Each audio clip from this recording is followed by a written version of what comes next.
Hello and welcome to Conversations with the Voice of Reason. I'm on vacation right now, so I have to do these intros really stealthy and quickly. In this conversation, I speak again with Sasha Ayad, who is the co-host of Gender Wider Lens podcast, as well as Lisa's Selin-Davis, and a couple of moms who talk about strategies for dealing with a suddenly transgender identified teen and the impact that such identification has on the family unit. Sasha's new book, When Kids Say They're Trans, is coming up very shortly here. It's going to be an excellent resource, and she also offers workshops around these issues along with frequent guests Stella O'Malley and Lisa Marchiano. This is a wonderful, wonderful episode and a very, very powerful testimony from these mothers. So without further ado, here's Sasha and... So I call you guys Moms Against Gender Affirmation, MAGA. I hope you don't mind. It's okay. Oh, no. No? Is that a no-go? I didn't even get that. That's funny. That's pretty good. It's very good. Yeah. I didn't get that until he said Get a it. hat. Sasha, your book, and there's some naming issues with your book, speaking of names. When my kid says they're trans, is that the current title? When kids say they're trans. Okay. And depending on the UK versus US version, in the UK it is subtitle, A Guide for Thoughtful Parents. And in the US it's subtitle, A Guide for Parents. So, yes, when Okay. kids say they're trans, a guide for regular parents or thoughtful parents. So the assumption is that American parents are not that thoughtful. There Well, aren't enough thoughtful parents to Correct. buy the book. Or that everyone in America is so thoughtful that it's just assumed that It's you're an already insult, a thoughtful yeah. parent. Yeah. Okay. Yeah, so And- that's the name of our book. And your book has grown out of your hours and hours and years at this point of research and interaction with children and with parents and families that are going through a process of gender questioning or gender troubles. Yeah, it's a book that I've co-written along with Lisa Marchiano and Stella O'Malley. And between the three of us, I mean, we have just the thousands of families that we've been in contact with. And we wanted to create a resource for parents who explicitly believe that steering away from radical interventions such as changing your kid's identity, medicalizing their gender distress is the direction they want to go. And we've also worked with parents in person. And part of what we're here to talk about today, along with some parents who have attended our other events, is just the value of connecting in 3 dimensions. Because, you know, as we know, there are lots of amazing resources, videos, interviews, articles. But there's something different that happens when we all get together in the same space in a kind of extended period of time where we don't have the time pressure of running off to cook dinner or do this or that. We can just be together, think through things together. And it's been very special. And so we have another event like that coming up, which is a weekend of workshops based on our book.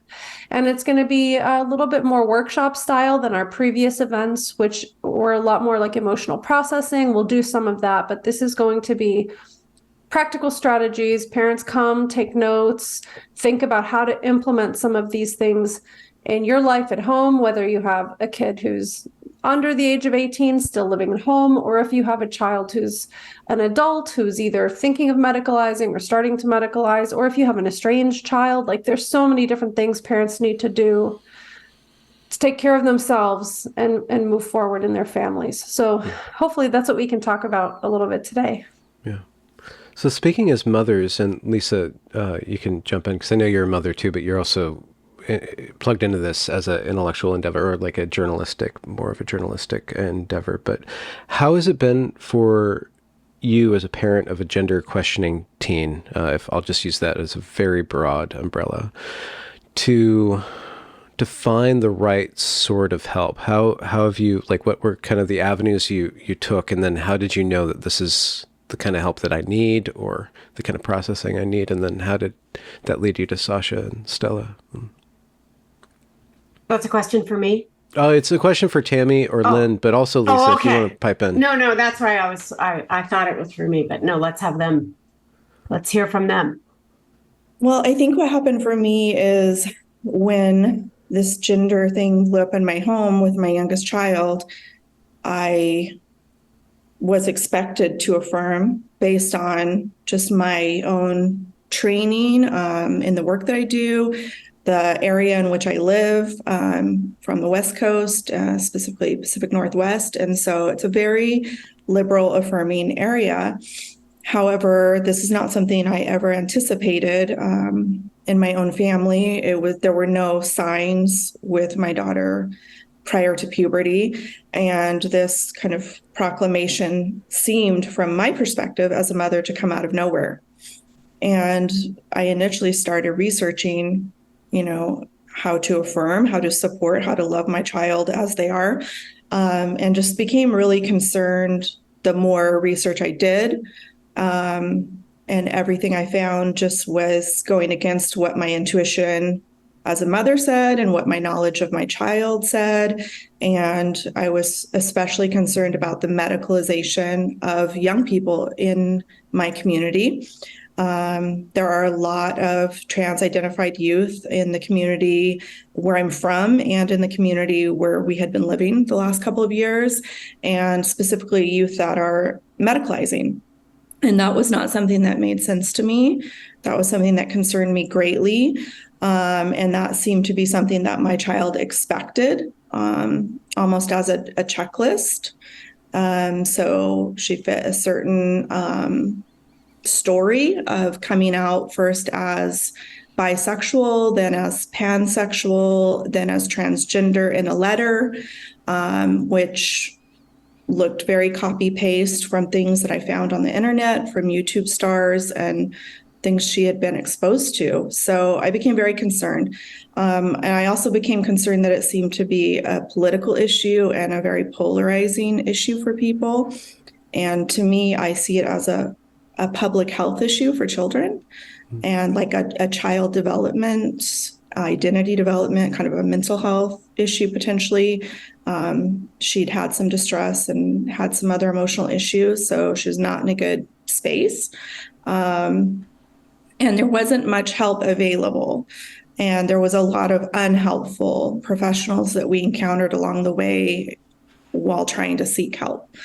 And my experience was that it was terribly isolating as a mother, that there was seemingly nowhere to turn. And the first thing I found that made sense and that seemed to be a voice of reason was that Gender Wider Lens podcast.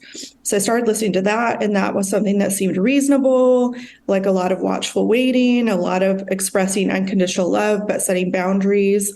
But I still was really isolated. This was not something I could talk about with colleagues.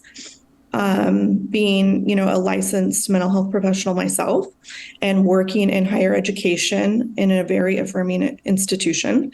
So this was not something that I could, confer with colleagues or consult in the way we normally would with any other issue, for fear of losing my professional status that I'd worked really hard for and had a lot of education for. And it was not something that I even felt we could talk to family or friends about. Not a lot of language, right, about what we were trying to do, which is really just take a wait and see approach. Really just help her to be safe and get a little older and see how she feels over time. And so after finding the podcast, I think it was helpful, but I was still very isolated. So the first kind of experience I had where I was with other reasonable, concerned, caring, educated parents was when I attended the Wider Lens conference. Which I did kind of out of desperation, kind of like last minute. There was a space available. I had been sort of avoiding maybe being in a room with other parents who were going through this same thing. And I'm just very grateful that, I found my way to that place and met other people and regained some confidence that I had lost as a parent. And this is my youngest child. So I'd been parenting for a long time. I'd been through the teens years, like in a normal way. But I think I was really being like bullied, into affirmation and bullied by my child to kind of, get what she wanted from me in terms of different boundaries and permission to medicalize, permission to socially transition, et cetera. Things that I did not think were in her best interest. And so I had really lost a lot of confidence. I had felt terribly isolated. I was avoiding difficult conversations and boundary setting instead of being able to navigate it. So I think in addition to just the powerful experience of hearing other parents' similar stories, I also just gained some language and some tips and tricks and some ability to practice, as a parent, how to navigate kind of this difficult circumstance that we found ourselves in. How long has that been, if you mind me asking, that you've been? So I was too fearful, I think, to attend the first conference that was held. I last minute grabbed an empty spot in the second conference, which was in Arizona. So I believe that was I remember it was Halloween time of last year. Because I remember I had this hoodie that said, "I'm fine," but it's there's blood, she's bleeding out. And I said, "Oh, this is what I should wear to the conference," because I think this is how all 55 parents are feeling. I'm fine. But really, we're bleeding out as mothers of how to help our kiddos. Yeah. Thank you, Tammy. Yeah, I mean, I'd love to hear also from Lynn and Lisa, but I just want to say that, Tammy, what you're describing is remarkable because on one hand, you are a mental health professional. You're a competent, educated person who understands child development. You are typically able to parent from a place of both knowledge and instinct. But when this gender thing comes in, if you don't have that support around you, which has always bolstered what you know about your own children, it's so scary and it's so kind of upside down world. And that kind of fear makes it so hard to lean in that confident way that actually helps your kids move through this. So it's very difficult. And I think having that community around you, even if it's people who go back to their own lives, I know a lot of relationships get built in those settings, and it just gives you a little bit of boost. I'm not crazy. I'm not a bad parent. Actually, I do know my child, and that can help you do some of the things that you probably already instinctively thought would be good to do. It's a bit of a boost in a really confusing situation. Yeah, absolutely. And I think it also restored my faith in our professions, and that this was the first time I was able to kind of confer with not only other parents, but other professionals who were taking a more reasonable, balanced, wait and see kind of approach, given what we know about adolescence, which is that they're figuring it out. They're trying on different identities. And this is now one of the identities that's being introduced to them in schools and via social media. It's one thing for your child to come home and say, "I'm a Scientologist now." But it's another thing if your child comes home and says, "I'm a Scientologist now," and then you go and you realize everybody around you's been a Scientologist. You're like, wait, hold on. It's not just your kids in the cult. It's the whole surrounding from what you're describing.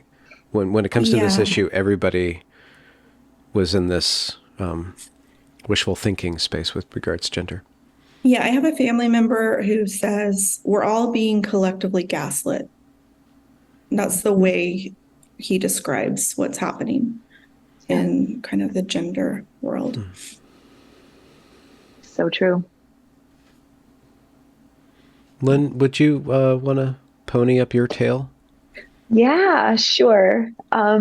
So in many ways, it's very similar to what Tammy went through. It's, again, younger child, daughter. And it started the same way when she was a little younger, maybe 6th, 7th grade. I don't remember exactly, coming home from her GSA club meetings that I was all in support of. That's great. You're such a good ally, blah, blah, blah. Announcing she's pansexual. And, at the time we were like, okay, you know what? Let's, you can date who you want to date. That's all right. But along that same time, she's really suffering mentally. And at the time we sort of chalked it up to, oh, this is puberty. I remember I was moody. I was out of my mind at that age. It's normal. She's going to get through it. We'll just be here for her as her parents.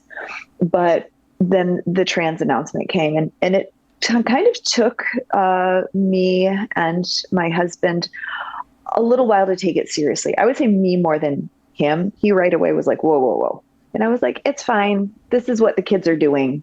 It's fine. But then just a hard turn came at the end of middle school, and the hair got cut off, the announcement, the militancy.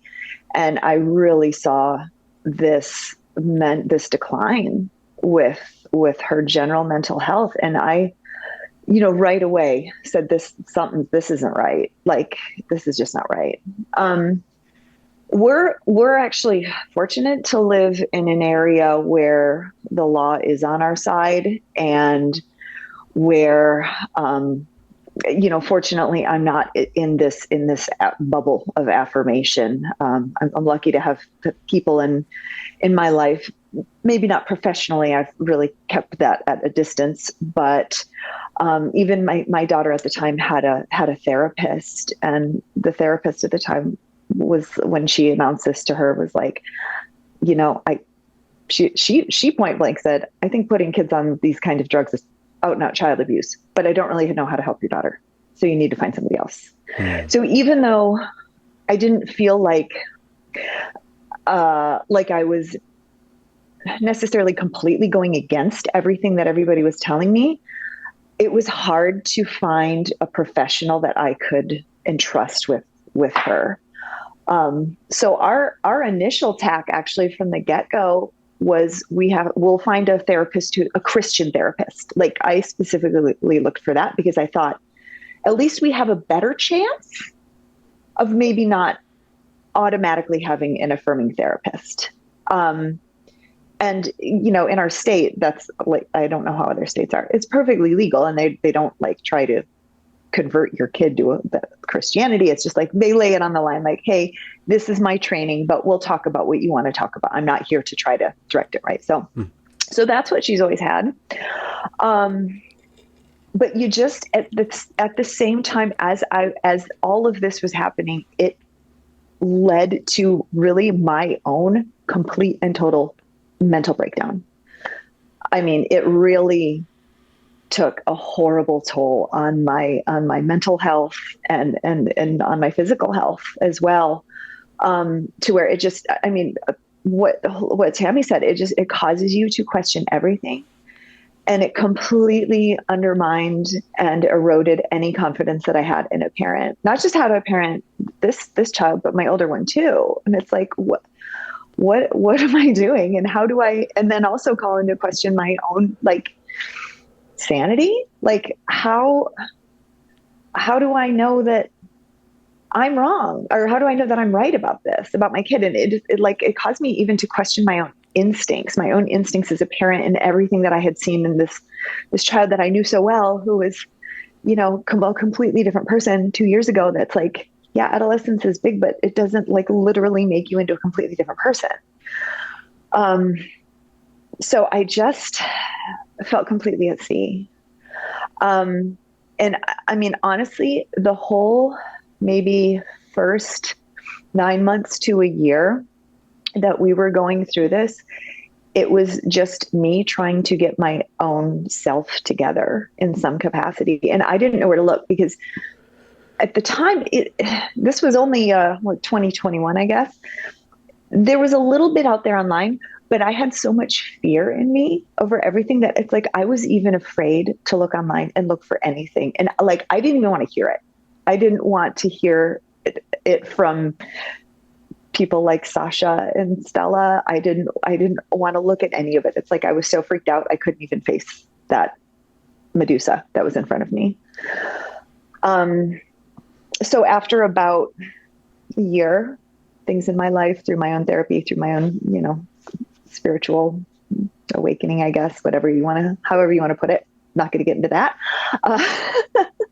I started really looking out I found Sasha online, and very shortly thereafter, I found that the wider lens retreat was happening. I kind of almost found it last minute. I mean, it was around the corner, and I was like, you know what, I got to do this. I'm ready to start.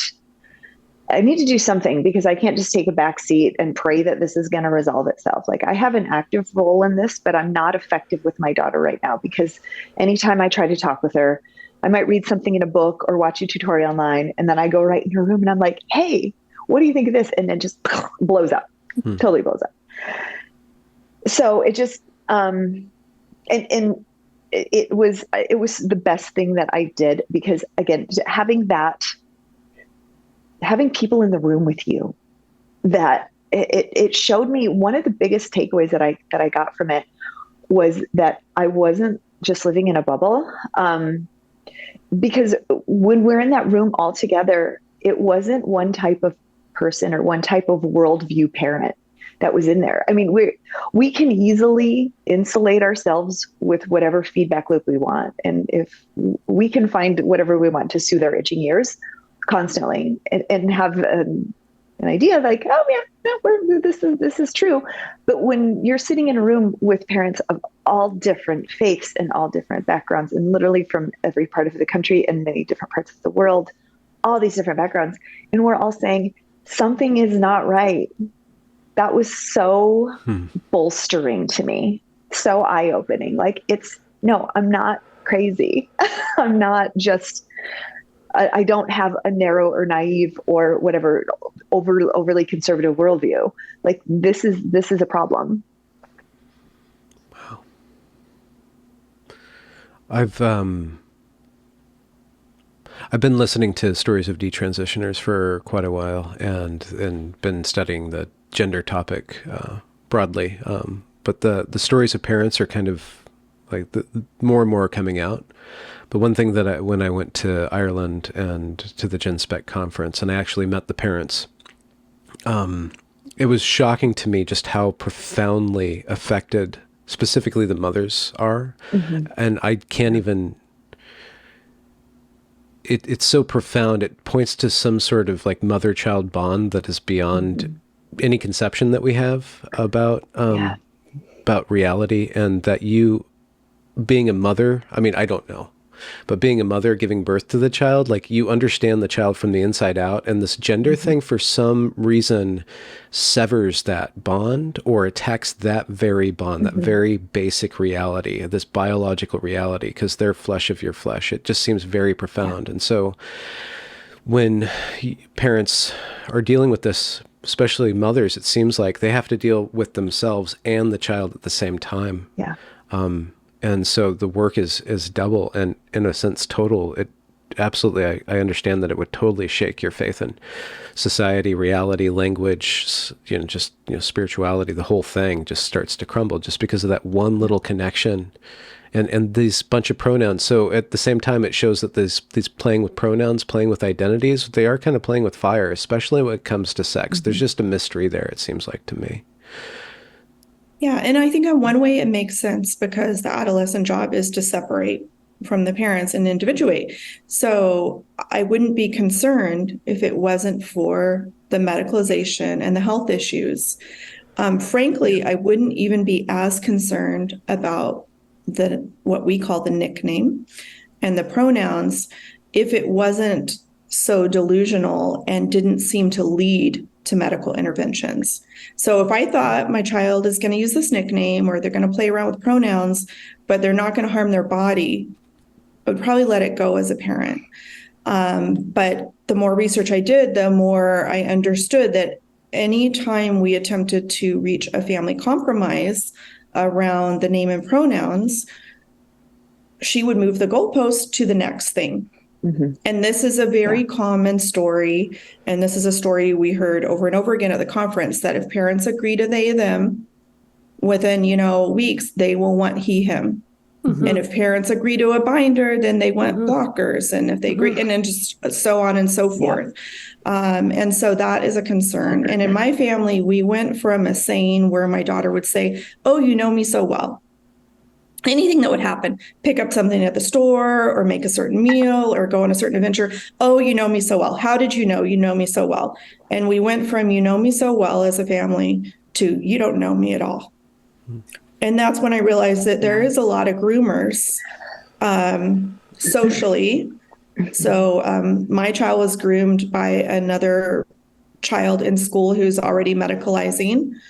And in fact, there's now 2 trans-identified children in that particular family, and was led down a path of how to get her trans rights and all the ways and reasons in which we were unsupportive and we were violating, according to this peer, her trans rights.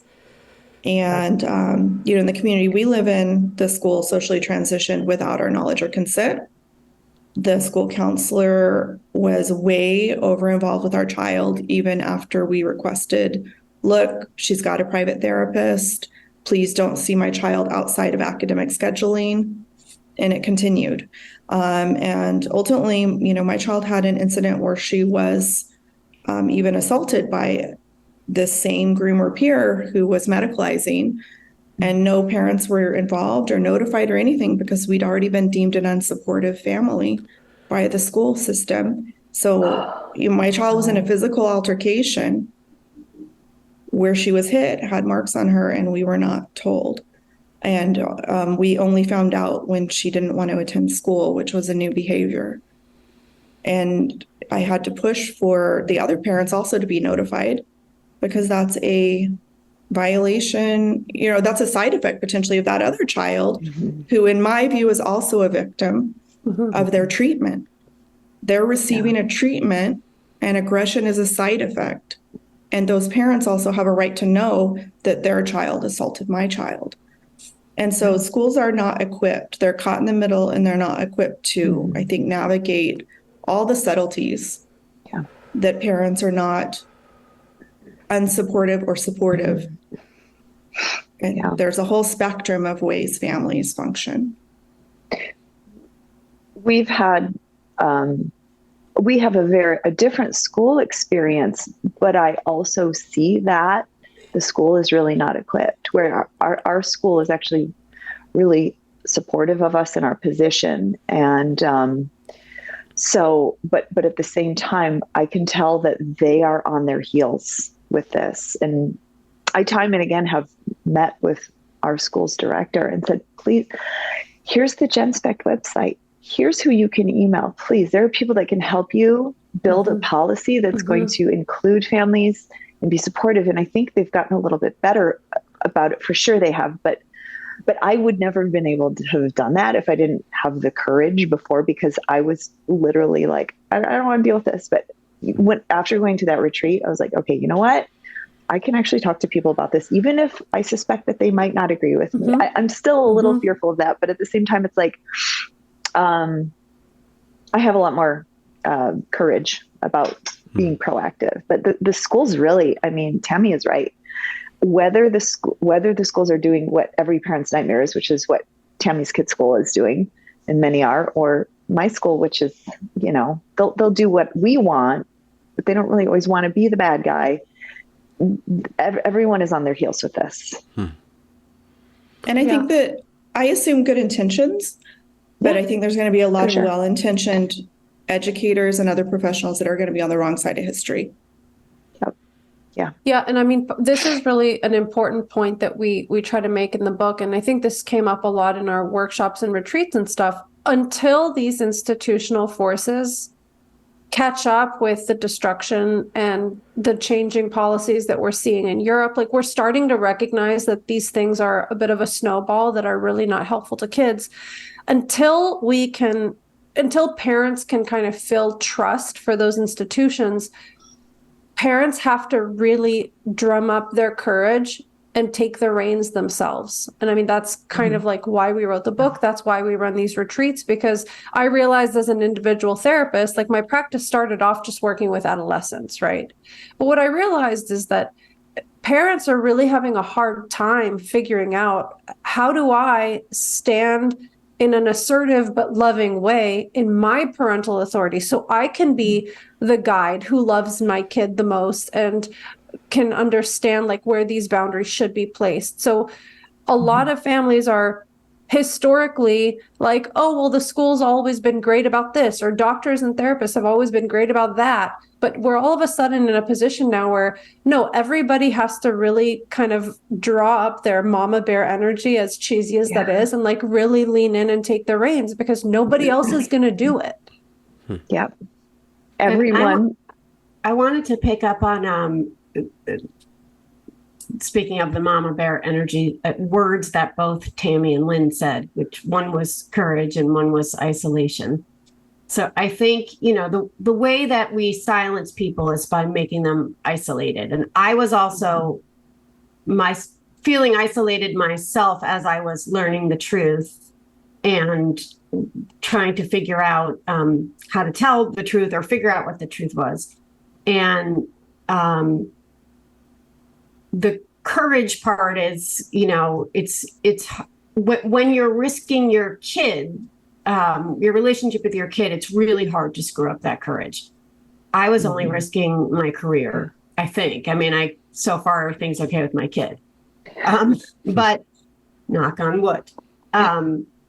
So I think that one of the things that being together does is, it breaks down that isolation, and that's what generates the courage. And not everyone can speak out in the same way, but it helps people screw up the courage to maybe write an email to the school or to write a letter to the pediatrician, or, when you keep people isolated and you keep them from the information, which the media has been doing and the medical associations have been doing, right? Like it all works when we have to be silent and alone. So I feel like there's something particularly powerful about the parents. I mean, I've had the opposite experience, right? My kid did not come to me and say, I'm trans. Other adults came to me and said, you should transition your child is trans. And I was like, I don't even know I don't understand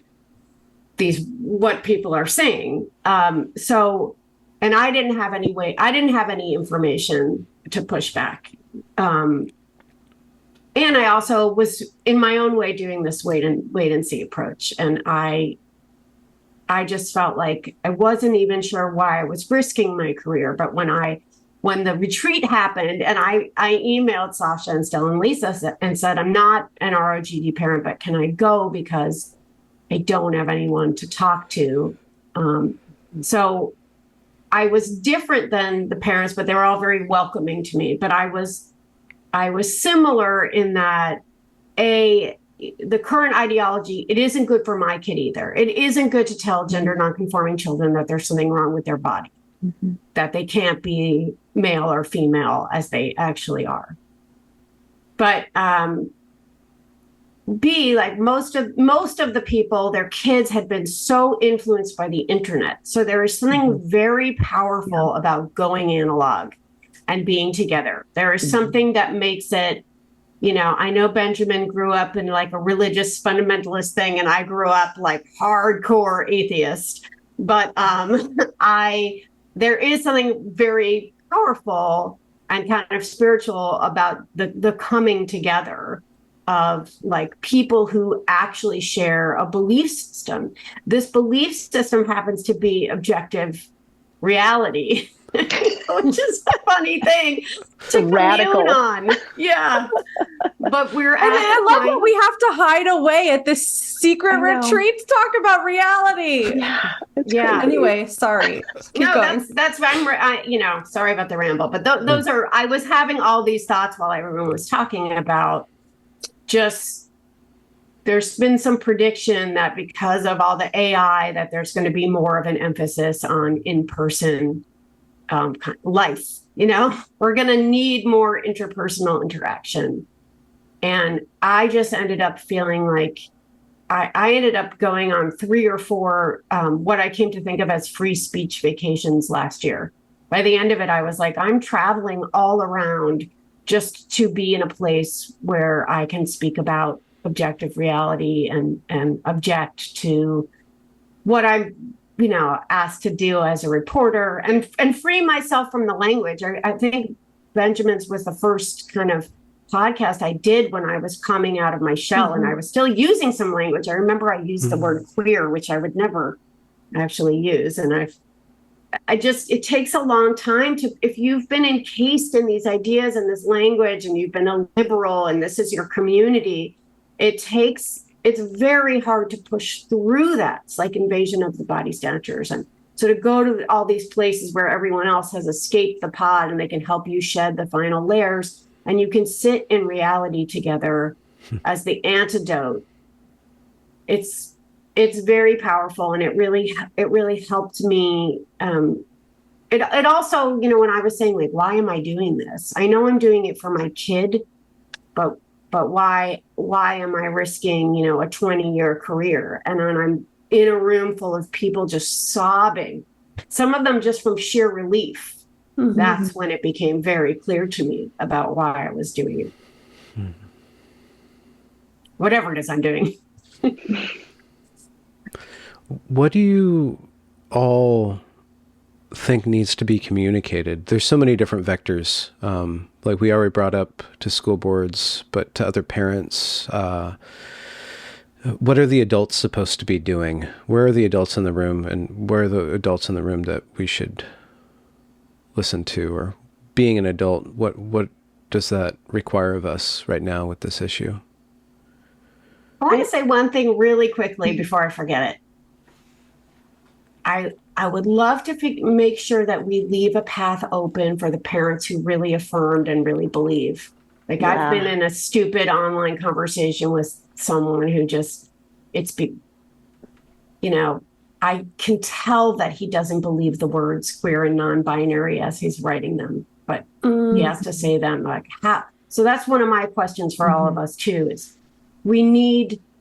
I was told that somebody who posed in a picture with her daughter that went all of us have seen it at some point, after top surgery, that the daughter regrets, that the mother regrets, the pictures everywhere. How can we welcome that parent and that kid to, like, it's okay. It's okay that you participated. Yeah. Well, I think parents also get bullied. And if it was 5 years earlier, I could have been that parent, because there was no other information out there and we weren't hearing detransitioner stories yet. And parents are being told this is the only way to support your child. So, and I think that was some of the power of being in the conference too, is we were all at different points on our journey, even though we had remarkably similar stories, which I think attests to the influence of social media and some of these kind of trans YouTube stars and their impact on kids who are lost and struggling and maybe vulnerable to find their way and their place in school. There's a tremendous social capital right now in having an oppressed identity. And there definitely were themes of that, at least in the people that had the privilege to be at the Widerlands conference and be in the room. There were themes of, upper middle class or affluent families. There were themes of most of us, having Caucasian background or being white passing. And that is the lowest status in high school right now. Yep. You do not want to be what the kids call a cis het white girl. There's nothing worse. Yeah. And so the idea that adolescents would cling to some oppressed identity in the way that they can, and the one that's available to them is being trans, I think is a powerful theme that came out of the conference. But also we were all in a room together, but we had parents who had young adult kids. We heard stories of being estranged and learned practical, I think, ideas about how to work against that, how to lean as a family, as Sasha would say, lean in, even when they maybe are behaving badly and deserve it the least is when they need it probably the most in terms of our unconditional love. And then we had families there that were in the early days. Their kid had just come to them with their trans letter. And so there was a lot of wisdom in that room from people that were just at different points on the journey. And there was also a lot of learning from other people's well-intended pitfalls, right? Things that didn't work for other families where I'm like, okay, stay away from that. Mhm. It seems like families that are having success are, changing the environment and sticking together as a family and Yeah. keeping that influence as a family. So those were two powerful things that I definitely came away with, as well as like having some practical strategies. Like, what does that look like? How do you actually do that? And, those are things we practiced in a larger group and in small groups. Yeah, I want to just touch on a couple of things you said, because you're right. There is, especially with like this within the circles that we are operating inside of, there's definitely like a middle upper class white family that has become almost like the ROGD prototype family. But we had people coming in from other countries, totally different cultures where this is starting to impact their kids. Sometimes kids with kind of mixed race families who feel like outsiders, but they don't really know where they fit in. So it's amazing that the trans identity coping strategy appeals to so many different kinds of kids who have very different types of problems. And I mean, to the point about bringing in parents who have gone down the affirming path, that was something that we did see a lot in these groups, where parents were able to describe like the way they felt pressured into it, or just feeling so confused by their kids' mental health problems that maybe this outlandish theory, maybe it's going to make sense. We don't know. We obviously haven't known what to do thus far. So maybe these doctors are right. Look, they're all from Stanford, they're all from Harvard, and they're all like telling us there's a 1% regret rate. Like, this sounds compelling, So but then having new parents come in, and then the affirming parents, maybe with an adult child, were able to say, let me tell you why I regret using the name and pronouns, So people at different stages were able to kind of support one another and offer like strategies, or I wish I had done this, I wish I hadn't done this. And that's very powerful. Yeah. And then if I could just speak to Lisa's comment as well, it just seems when we entered that retreat, I think it was Lisa, and like that first minute we sat down, she said, you need to know something. We are in the middle of a medical scandal, perhaps the biggest one of our lifetimes.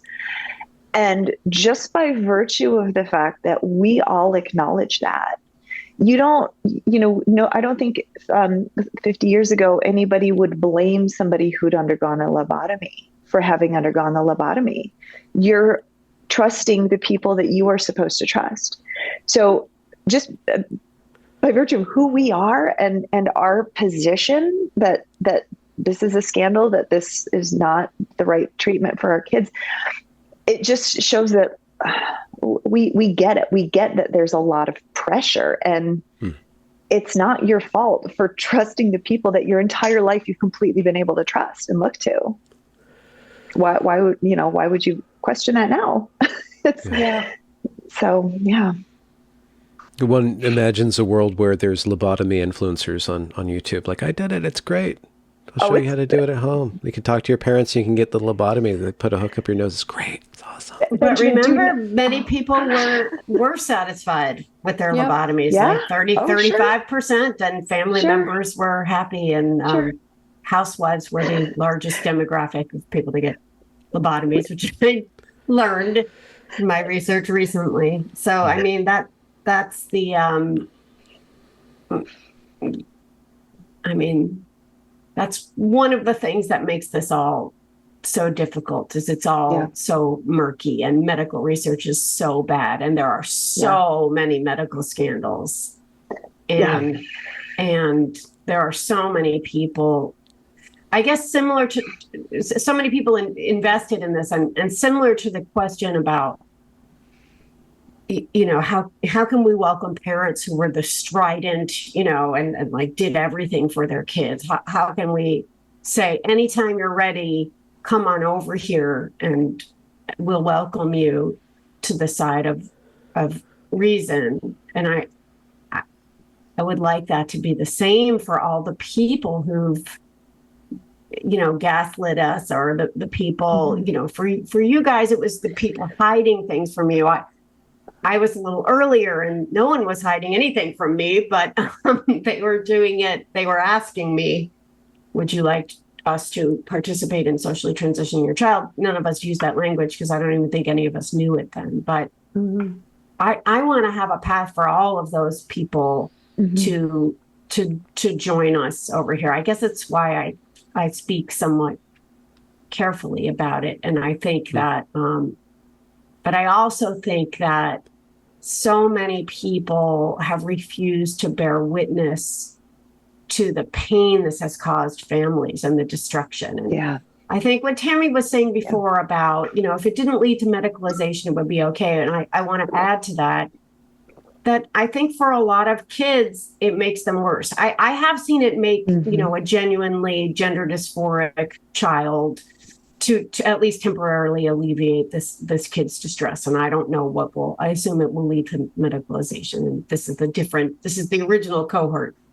I've seen that. I've seen the distress alleviate from that, whether or not that is a good idea. But I think that the untold story that I keep trying to tell is the vilification of the parents and the destruction of these families, and that social transition is not innocuous, and it's and that kids and families are getting hurt. And so for people to refuse to bear witness to that, I guess it makes it all the more important for us to bear witness to each other's pain and struggles. But it's a wild part of this story that judging mothers is an old American tradition, but actually making the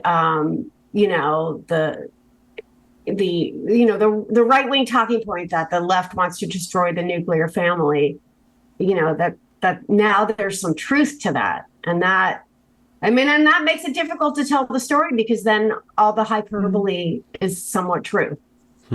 But I just think I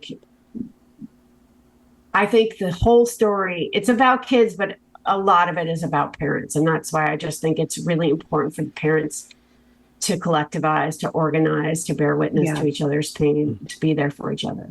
Yeah. Can I touch on that? Because it kind of loops back in with your question, Benjamin, about parents and what are the adults in the room supposed to be doing? I mean, I tend to think, even though this is kind of a perspective I wouldn't have had maybe 10, 15 years ago, but I tend to think our locus of control is actually quite small, and it's a small little circle around ourselves, our own thoughts, how we respond to circumstances in our lives, how we treat others in our lives. And one of the things that's so destructive, I think, about this whole concept of gender affirmation is that it demotes the parent's role into being a kind of a confirmer of their child's beliefs and fantasies. And one of the things that the adults in the room are supposed to be doing, which we talked about in the retreats, is they're supposed to set the tone for how a child understands their distress. Whether we like it or not, it's built into the structure of childhood that kids look to adults to understand, what does this mean? How am I supposed to be navigating this? And where are the edges and boundaries?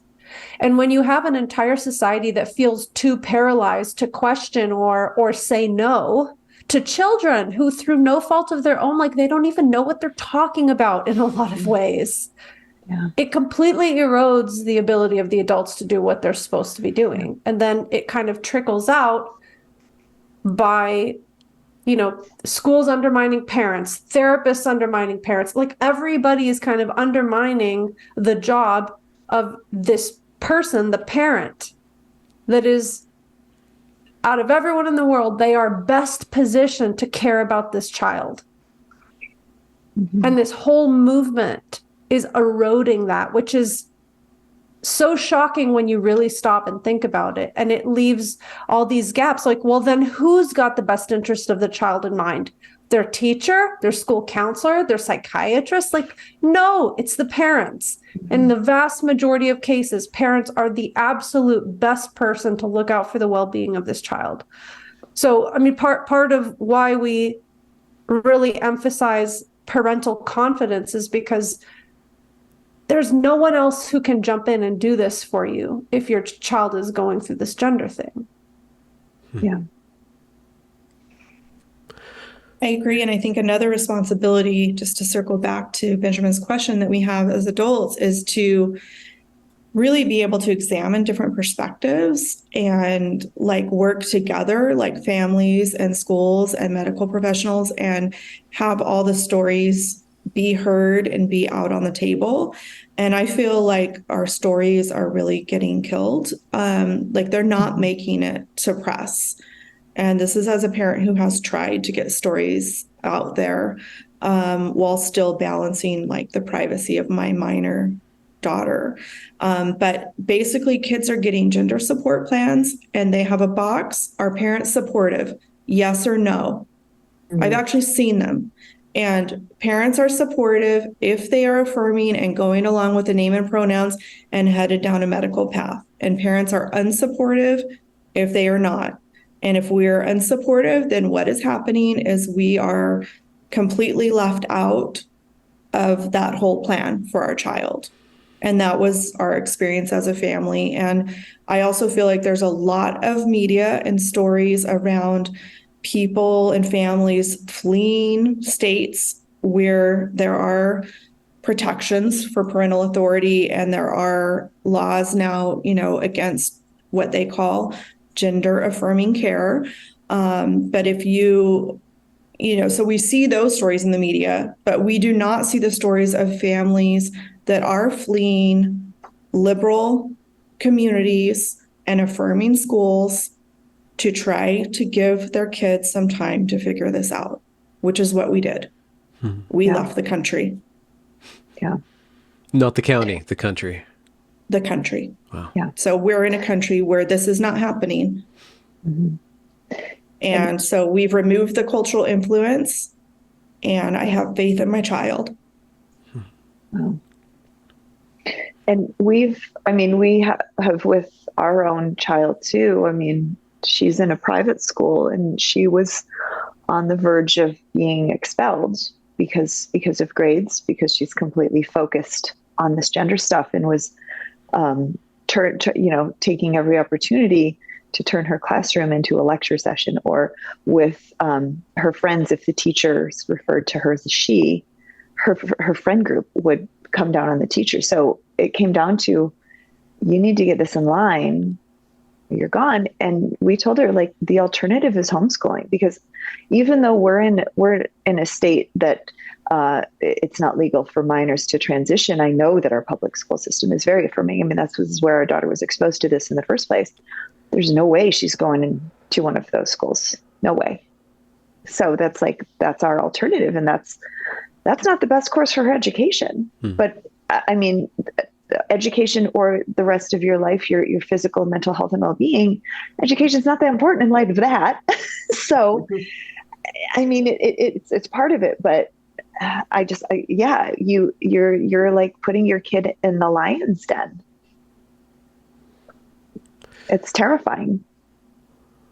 And you have no control over what's being said to them. We brought up the impact that it has had on you as mothers, and then the impact that it has on the child is a big question, but also, and you don't have to go into this specifically, but just the strain that it puts on the marriage and the strain that it puts on the other siblings too is another vector of coping. And I wonder, Sasha, if you guys have touched on that, or if you're developing, what does this do to couples, and how can couples get through it as a couple, and how do we deal with the child that's not trans, that's kind of sidelined by this? Yeah, we have several chapters in the book addressing family dynamics, sibling dynamics, couples dynamics, extended family. This is all very tricky and complicated. And, each family is very different. Each situation is different, but, overarching, let's say, principles that we might lift up together is that everybody in the family matters. Everybody in the family has needs and emotions and an experience that they're having.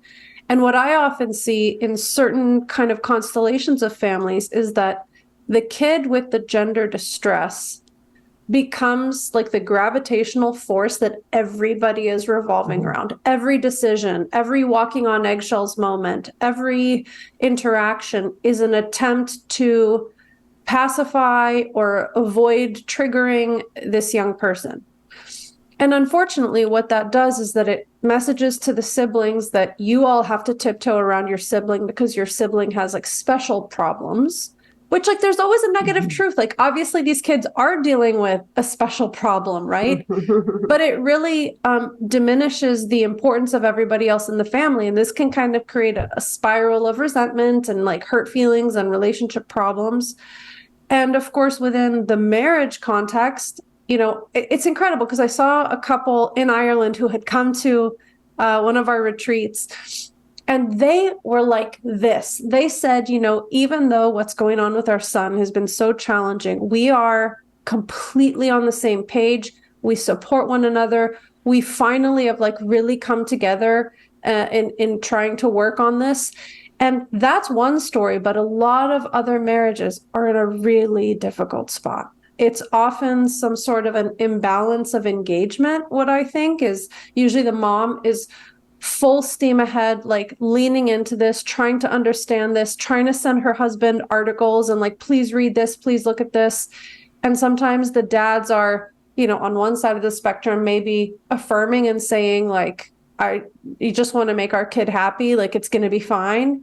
Or, you know, you're overreacting and it's no big deal, or I'm checked out, I don't want to deal with this at all. So, I mean, there's so many different ways this can play out in a family, depending on the personality, the, you know, and underlying kind of issues. Sometimes the gender piece exposes weaknesses and challenges that existed in a family dynamic before.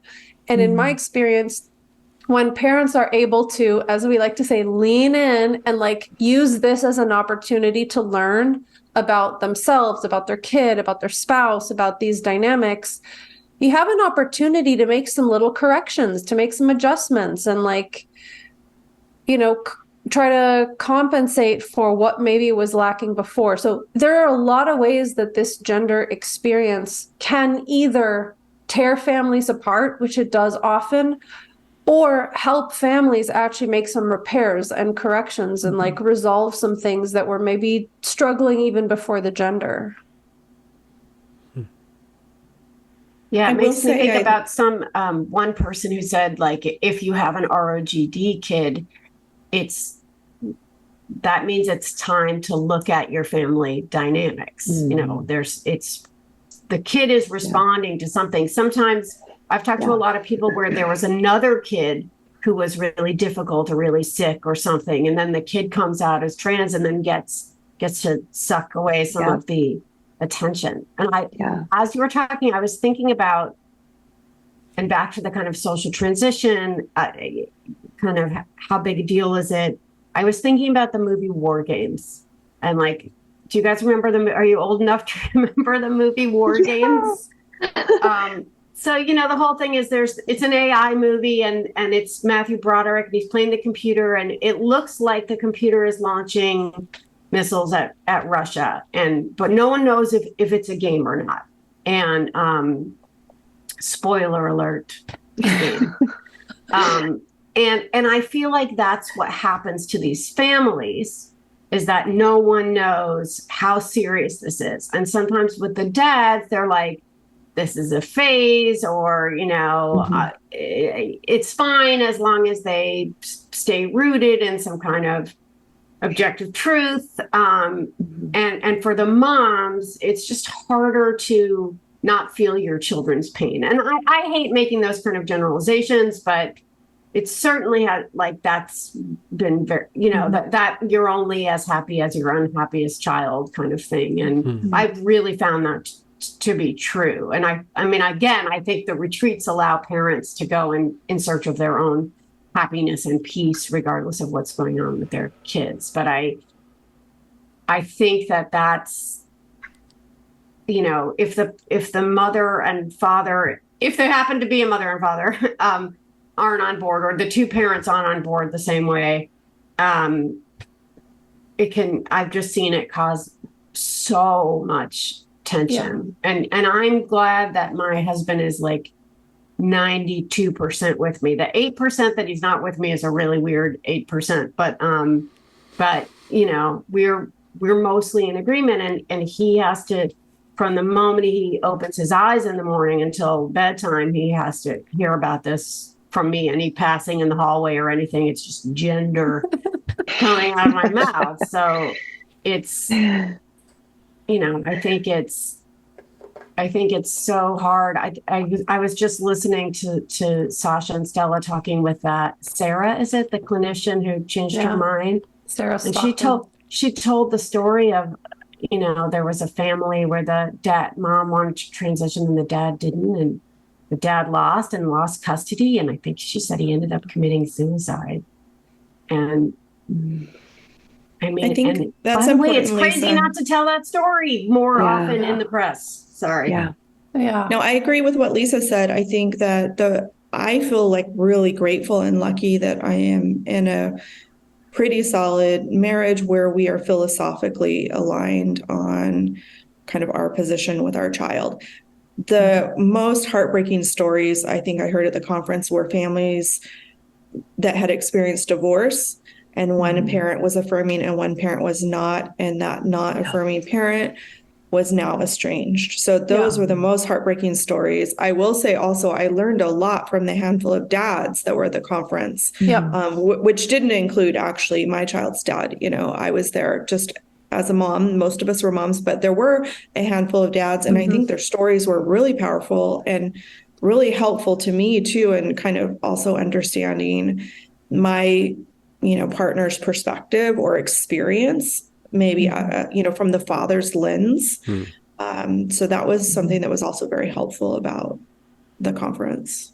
Yeah, and I would just want to touch on that. A couple of couples came, you know, as you're describing, and I remember one mom said, you know, after we came, that really helped my husband to get on board with me, and now we're much more united. So it's like, if you are in a couple and you're mostly in agreement, but let's say dad is just disengaged, or your other spouse is disengaged, this is a really nice way of saying, like, first of all, I'm not crazy. I'm not the only person. There are very reasonable, educated, loving, wonderful parents who share the same concerns as me.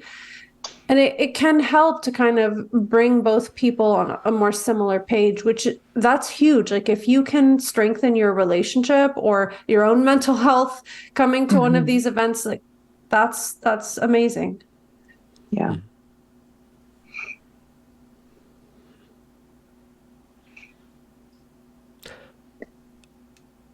Okay, and then with the sibling, tips, tricks. I don't know. I'm just thinking about like the whole family. Like, how do we support the siblings? I guess you already mentioned it. You know.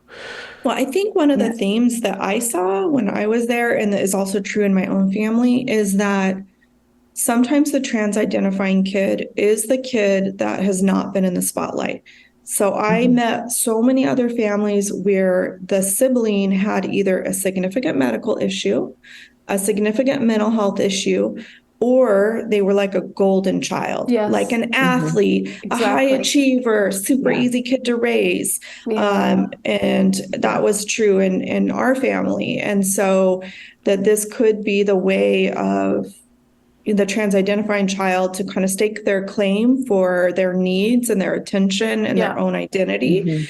So I saw more of a theme in that way. Not that siblings aren't also suffering. I think my child's sibling is super confused, even though, you know, they're a young adult, don't understand the gender stuff, don't understand what's happening to their sister, are really like concerned about what's happening to their sister, but don't have like the language, you know, or know how to support her.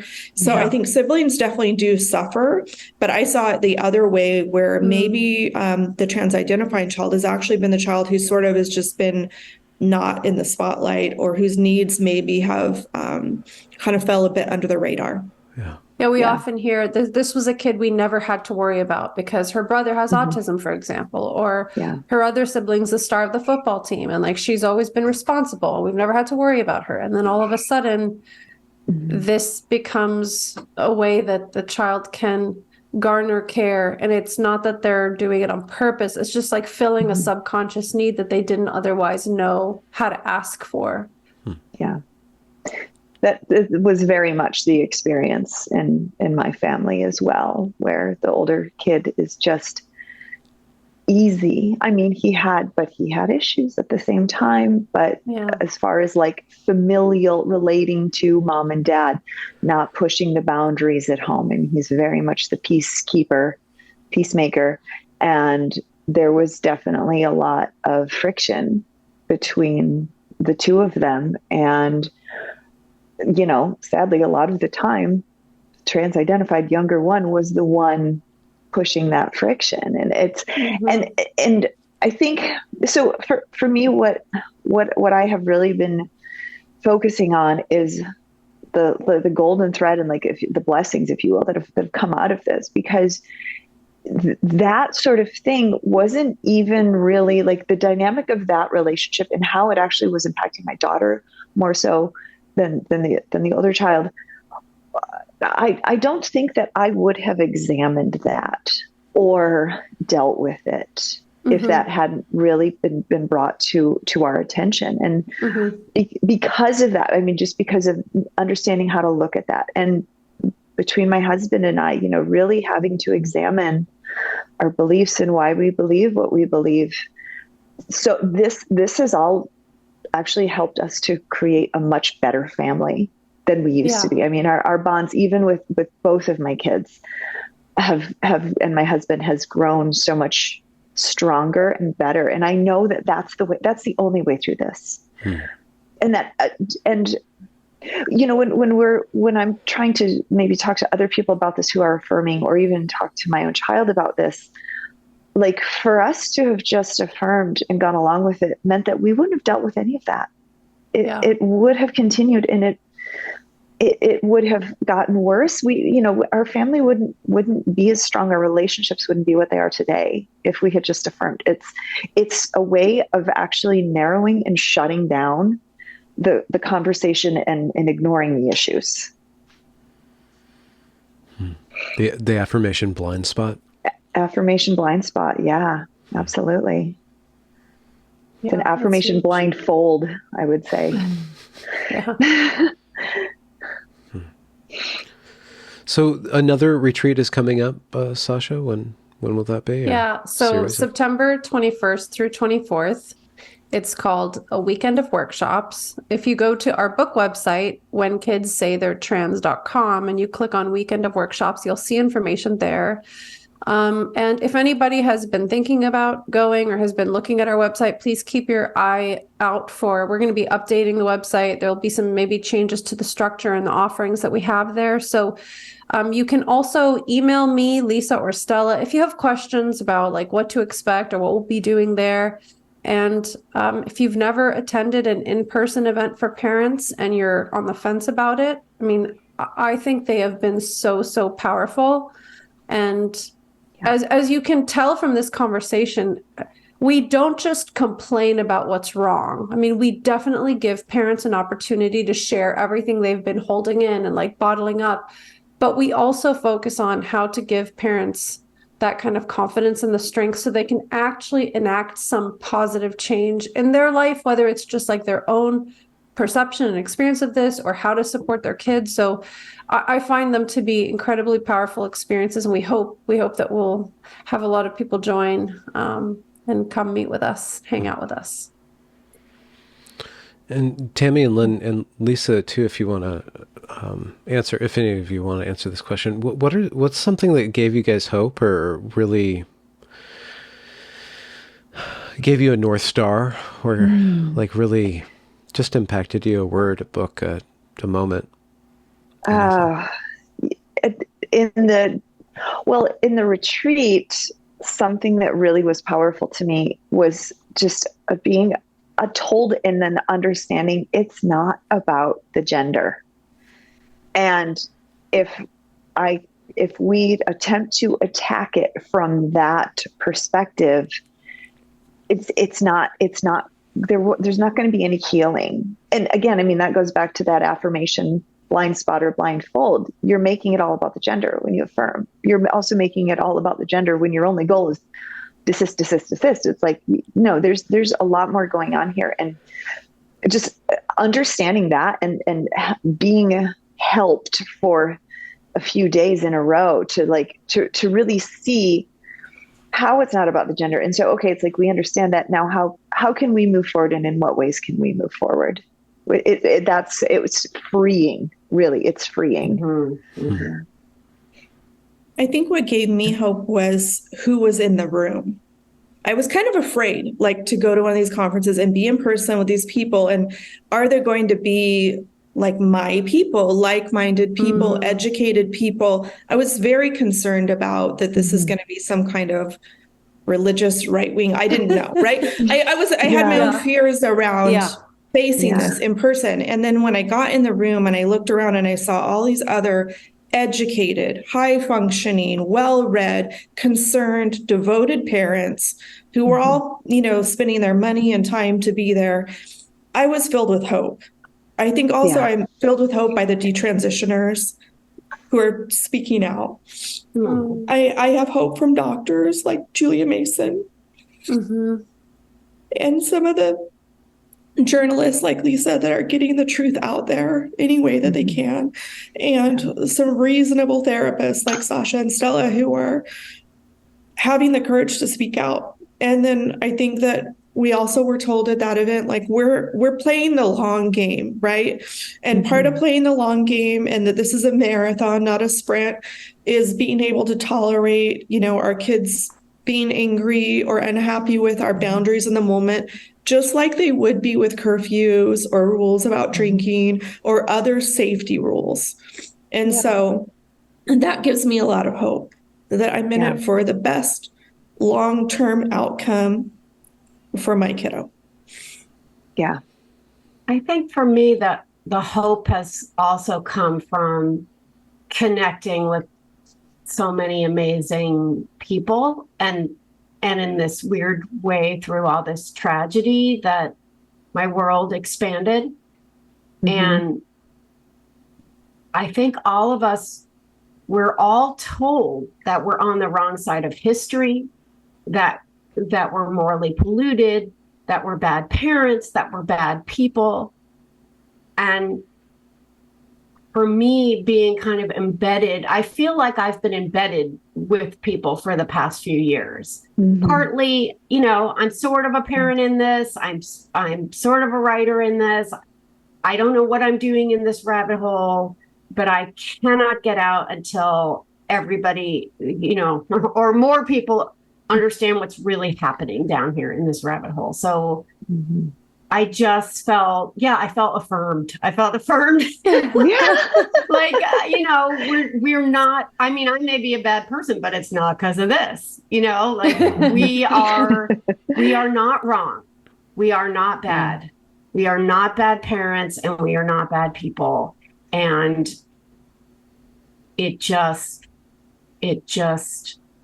empowered me to keep going. And I think in different ways, that's what it did for all these different people. And, I feel like I'm sort of hawking this event, which I have nothing to do with. I don't have anything to do with this. I'm not getting a commission for saying, but I just think communing with people in person is so powerful, and it really helps you. It feeds your soul to keep going. Yeah, it does. Whether it's our event or anything. Every time I hear about a parent that meets up with another parent for coffee, let's say in their own city for the first time, like they met each other on Twitter, like just any kind of being together in person, it's just so different and it's so valuable. And I do think having these extended periods of time where you can just with patience and time absorb and think and plan, it's really beautiful. And for me, what gives me hope is like the inextricable connection between kids and their parents. In the vast majority of cases, if you have always been a leaned in, loving parent, life is long, the road is long. Sometimes it takes weird twists and turns, but your kids do care what you think. And obviously you love your kids, and hearing stories, even if it's little moments of repair and connection between a parent and child, that gives me a lot of hope. And I know that the way parents respond to this makes a big difference. Mm-hmm. Thank you so much for your work, Sasha. And thank you, ladies, for joining me today and being vulnerable and open and sharing your story and being courageous in whatever way Thank you've been able you to. for like very last minute being willing to have us on. I'm very, very grateful. I finally opened a for you. Calendly account just for you, Sasha. Just get this Oh, on. is that the first time you use a Calendly? I'm like, what's going on? We have to do this all. I know a new thing about Benjamin now. Scheduling issues stress him out. But we did it. Yeah, we did it. I feel great. Thank you so much. I'm going to end the recording now, and I just bless you and especially your children. Just God bless you guys, and just hope that everything works out. Thank you. Thank you. Thank you. It's our pleasure. Thank you.